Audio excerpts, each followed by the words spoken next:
அன்பு கர்த்தருடைய பிள்ளைகள் யாவருக்கும் ஆண்டவராக இயேசு கிறிஸ்துவின் நாமத்திலே என்னுடைய வாழ்த்துதலை நான் உங்களுக்கு தெரிவித்துக் கொள்கிறேன்.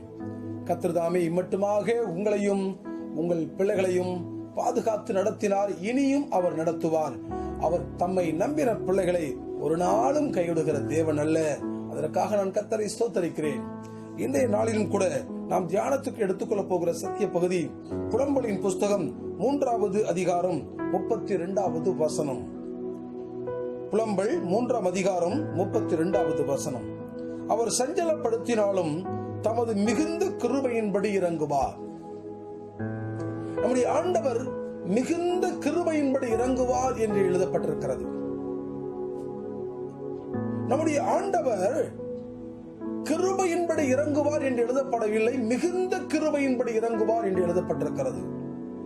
எனக்கு பிரியமுள்ள கர்த்தருடைய பிள்ளையே, ஆண்டவராகிய இயேசு கிறிஸ்து உயிரோடு வாழ்ந்த நாட்களிலே அவர் கிராமங்கள் தோறும் பட்டணங்கள் தோறும் கடந்து போன பொழுது ஒரு நாள் ஒரு குருடன் அவரை நோக்கி கூப்பிடுகிறான். யோசேப்பின் குமாரனை என்று கூப்பிடவில்லை, மரியாளின் குமாரனை என்று கூப்பிடவில்லை, தாவீதின் குமாரனை என்று சொல்லி அவன் அடுத்த சொன்ன வார்த்தை எனக்கு இறங்கும் என்று அவன் சொல்லக்கூடிய காரியத்தை பார்க்கிறோம். தாவீதின் குமாரனே, O son of David, have mercy on me. தாவீதின் குமாரனே, எனக்கு இறங்கும் என்று அவன் சொன்னான். காரணம், அவர் இரக்கம் செய்வதிலே, மிகுந்த இரக்கம் செய்வதிலே அவர் இரக்கமுள்ள ஆண்டவராய் இருந்தார். தம்முடைய மிகுந்த இரக்கம் நம்மேலே அவர் வைத்திருக்கிறார். அருமையாக வேதம் சொல்கிறது, கர்த்தருக்கு அவர் சஞ்சலப்படுத்தினாலும் தமது மிகுந்த கிருபையின்படி இறங்குவார். அந்த இரக்க மனசு அவருக்குள்ள இருக்கிறதுனால தான் இன்றைக்கு இந்த உலகத்திலே மனிதர்கள் இந்த பூமியிலே நாம் இருந்து கொண்டிருக்கிறோம். மிகுந்த இரக்கமுள்ள ஆண்டவர். எத்தனையோ தப்பிதங்களை செய்கிறோம், எவ்வளவோ தேவனுக்கு பிரியமில்லாத கிரியைகளை செய்கிறோம். ஆண்டவர் நாம் அவைகள் நமக்கு மன்னித்து தம்முடைய மன இரக்கத்தினாலே நமக்கு அவைகளை மன்னித்து அற்புதமுள்ள வழிவாசலை ஆண்டவர் நமக்கு காண்பித்துக் கொண்டிருக்கிறார். எனக்கு பிரியமுள்ள கர்த்தருடைய பிள்ளைகளே, நீங்களும் ஒருவேளை கர்த்தருடைய இரக்கத்திற்காக காத்திருக்கிறீர்களா? வியாதி, கர்த்தருடைய இரக்கம் வேண்டுமா? சுகம் வேண்டுமா? பலவீனங்கள், போராட்டம் உள்ள வாழ்க்கை, கர்த்தருடைய இரக்கத்திற்கு காத்திருக்கிறீர்களா?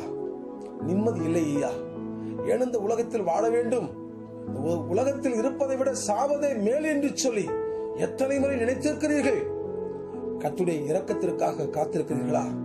எவ்வளவு சம்பாதித்தாலும் பொத்தல் பையில் போடுவது போன்ற ஒரு நிலைமை, ஒரு பைசா கூட சேமிச்சு வைக்க முடியல. பயங்கரமான வறுமை, தரித்திரம் எங்களை ஆட்கொள்கிறது.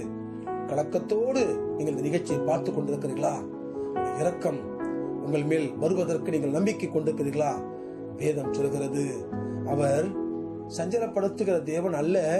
அப்படி சஞ்சலப்படுத்தினாலும் கூட தன்னுடைய மிகுந்த கிருபையின்படி இறங்கக்கூடிய ஆண்டவராக இருக்கிறார். இந்த அற்புதம் உள்ள தெய்வம் நமக்கு துணையாய் இருக்கும் பொழுது நாம் ஏன் கலங்க வேண்டும்?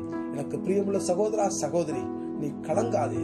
நாம் ஆராதிக்கிற தேவன் மிகுந்த கிருபையுள்ளவராய் இருக்கிறபடினாலே, இரக்கம் உள்ளவராய் இருக்கிறபடினாலே நம்முடைய எல்லா குறைவுகளை அவர் மாற்றி வாழ்க்கையில் இந்த நாளிலே பெரிய காரியங்களை செய்வது அதிக நிச்சயமா இருக்கிறது.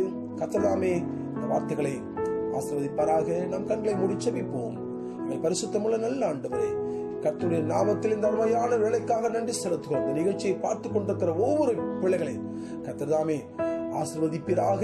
இந்த நாளிலே இந்த வேத வசனத்தினுடைய வல்லமை எங்கள் பிள்ளைகளை ஆட்கொள்வதாக. ஆண்டவரே, மிகுந்த கிருபையின்படி எங்கள் ஒவ்வொருவருக்கும் ஆண்டவர் இரக்கம் செய்யும்படி ஜெபிக்கிறோம். பெரிய காரியங்களை செய்கிறார்.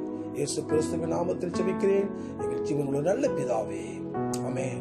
அன்பானவர்களே, நல்ல ஒரு வார்த்தை கேட்ட நாளை காலை மீண்டுமாக நல்ல ஒரு வார்த்தையோடு உங்களை சந்திக்கிறேன். கர்த்தர் உங்களை ஆசீர்வதிப்பாராக. God bless you.